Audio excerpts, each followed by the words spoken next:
Travis Kalanick needs to justify why he deserves to stay on Uber's board despite the repeated revelations of wrongdoing from his time at the helm. Photo Pradeep GaurMintWhat. Did Travis Kalanick know, and when did he know it? That's the question Uber needs to answer after a stunning revelation that the company concealed a cyber attack last year that compromised personal information on 57 million Uber riders and 600,000 of its U.S. drivers.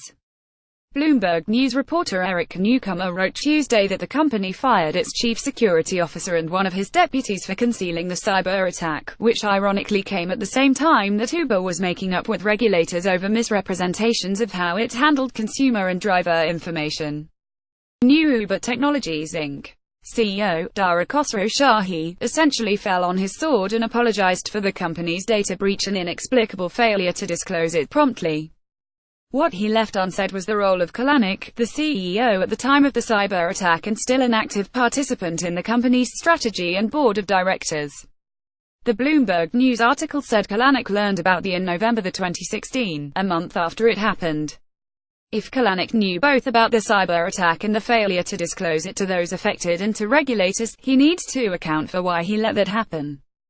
And if Kalanick didn't tell his fellow Uber board members what happened, that is an equal stunner and deserves further explanation. And Kalanick must explain why people who worked for him repeatedly put the company, its customers and drivers in jeopardy by pushing the envelope of the law and normal standards of propriety. Khosrowshahi wrote in September that the company's poor reputation hurts its business. The truth is that there is a high cost to a bad reputation, he told employees. That is the best summary of the hangover of Uber's years of flouting regulations and basic human decency. The cyber attack shows that the public may still not have an accounting of all that Uber has done wrong. Changing the CEO doesn't change Uber's history, nor that history's continued fallout for the company. Uber is trying to mend fences. Khosrowshahi has been on a goodwill tour of skeptical regulators and trying to calm employees who are frazzled after a year of crises.